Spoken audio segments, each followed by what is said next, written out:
UNICEF France et la Fondation Visio présentent la collection Calliope.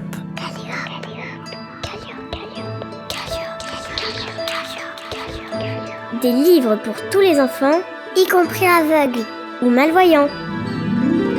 Chut, écoute. Petit poilu, tout pour moi, rien pour tous. De Pierre Bailly et Céline Frépon. Édition Dupuis. Il a des poils noirs, des pieds à la tête, un gros nez rouge et porte une combinaison verte.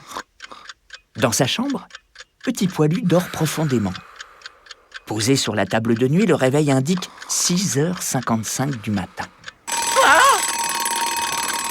Petit poilu se réveille en sursaut. Il va dans la salle de bain,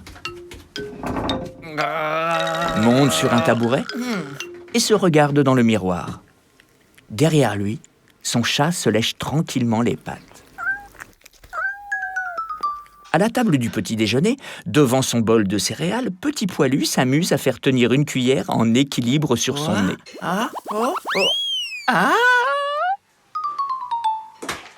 Devant la porte de la maison, son papa lui met son sac d'école sur le dos, lui fait un bisou et lui dit au revoir de la main. Petit poilu se met en route. Des flocons de neige se mettent à tomber. Des bourrasques de vent tourbillonnent dans le ciel gris. La neige s'accumule sur la tête et le nez de Petit poilu qui commence à grelotter. Il s'arrête et sort de son sac un masque de plongée. Il l'enfile et reprend son chemin.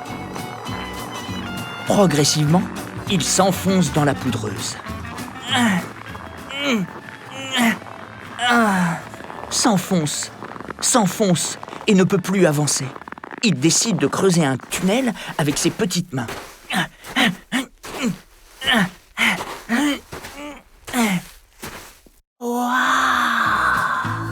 Il atterrit dans une forêt enneigée où se dresse un arbre majestueux. Des petites marches disposées sur le tronc permettent d'accéder à un trou qui mène à une tanière. Petit poilu saute sur une branche. Retire son masque de plongée et entre par le trou à l'intérieur de l'arbre.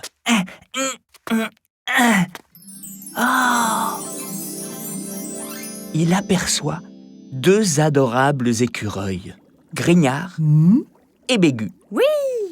Assis tranquillement à une table.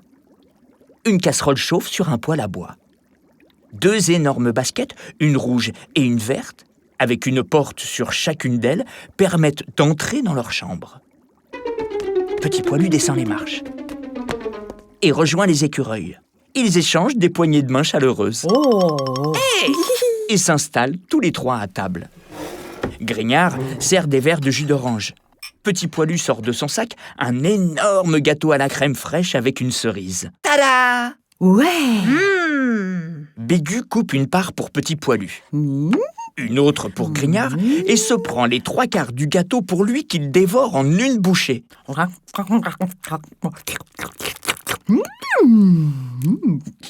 Petit poilu et Grignard l'observent, mécontents de l'égoïsme de leur camarade. Sitôt le gâteau englouti, Bégu entraîne Petit poilu par la main et lui montre fièrement sa chambre dans la basket verte. Elle est remplie de tonnes de provisions. Glands, noisettes, champignons et pommes de pin. Petit poilu est ébloui. Petit poilu veut aussi voir la tanière de Grignard nichée dans la basket rouge. Grignard, gêné, ouvre la porte. À l'intérieur, il n'y a presque rien. 3 pommes de pin, un champignon et 2 noisettes. Grignard est un peu honteux. Petit poilu se demande pourquoi son nouvel ami est si démuni. Bégu fait éruption et leur tend des écharpes et les invite à aller faire une cueillette dans la forêt. Les 3 amis filent joyeusement dehors. Bégu s'arrête au pied d'un bel arbre couvert de petits fruits rouges. Il ramasse presque tout, à toute vitesse.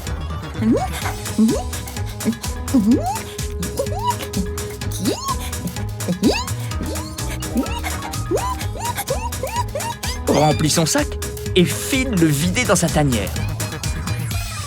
Fâché, Petit Poilu et Grignard cueillent les 2 minuscules fruits restants. Bégu revient tout fier.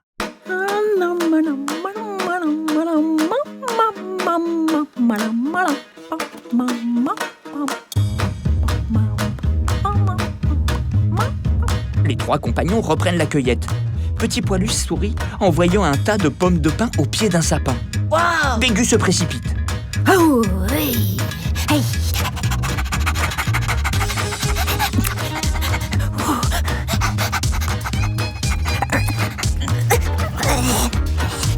Remplit son sac et file le vider dans sa tanière, laissant seulement 2 pommes de pin. Petit Poilu et Grignard, déçus, rangent les pommes de pin dans leur sac presque vide. Bégu revient à nouveau, tout fier.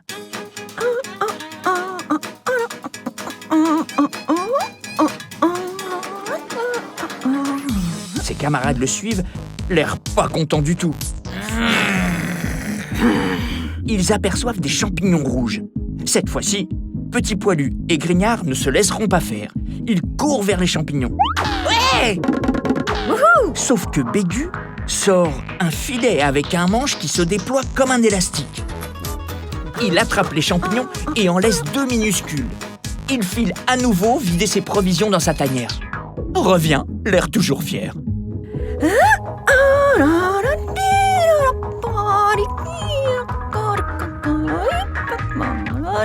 Et reprend la route suivi par Petit Poilu et Grignard, cette fois très en colère.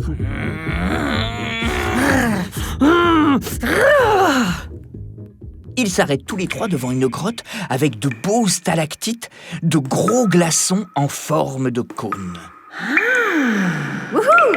Bégu se précipite et en arrache un. Petit Poilu et Grignard, sourire retrouvé, s'apprêtent à prendre les autres.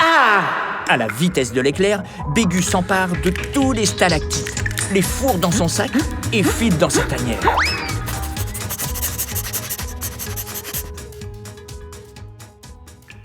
Petit Poilu et Grignard s'assoient dans la grotte et se regardent tristement.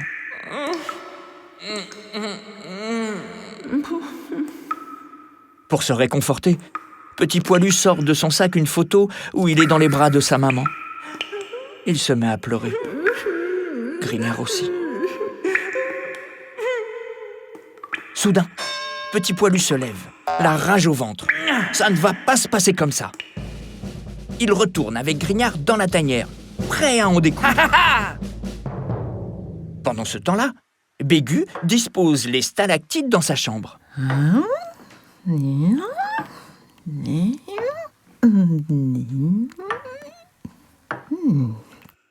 Mais les glaçons commencent à fondre.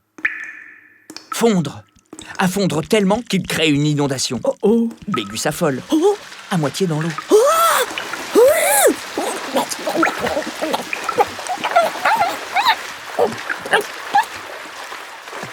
Toutes ses provisions flottent. L'eau commence à couler sous la porte. Petit Poilu et Grignard s'approchent.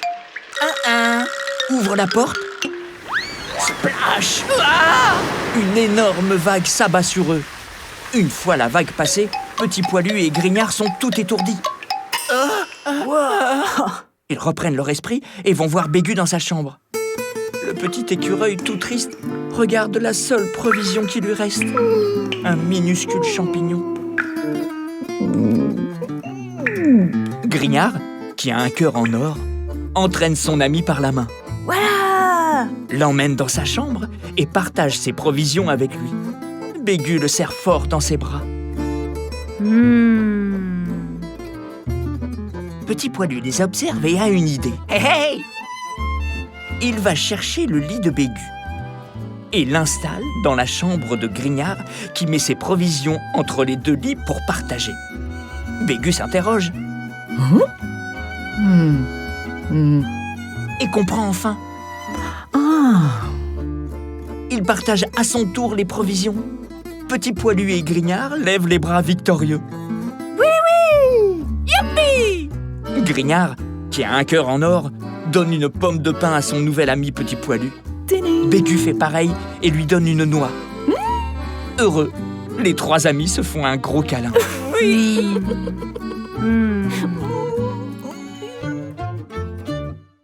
Pour Petit Poilu, c'est l'heure de repartir. Les deux écureuils l'accompagnent vers la sortie et sautent ensemble sur une branche enneigée. Mais la branche se plie sous leur poids. Petit Poilu glisse sur la glace et dégringole.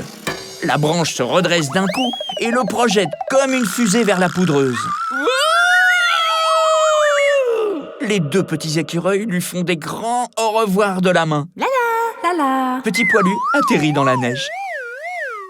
Il range la pomme de pin et la noix dans son sac et file vers sa maison. Sa maman l'attend sur le seuil de la porte. Petit Poilu lui saute dans les bras. Plus tard, dans le salon, Petit Poilu fait de la peinture sur une grande toile. Sa maman le regarde faire en souriant. Une épaisse fumée noire commence à se répandre autour d'eux. La marmite dans la cuisine est en train de brûler. Au dîner, Petit Poilu et ses parents mangent le plat tout cramé. La nuit, dans sa chambre, Petit Poilu pose délicatement la pomme de pin et la noix à côté de son oreiller. Il s'endort, un grand sourire aux lèvres. Une audiodescription écrite par Dune Cherville, relue par Assia Frogeret, avec les voix de François Créton, Marie Desgranges et Marie-Félix. Création sonore Christophe Touzalin. Pour la Fondation Visio, qui vient en aide aux enfants et adultes déficients visuels, et pour UNICEF France, dans le cadre de son prix UNICEF de littérature jeunesse 2024.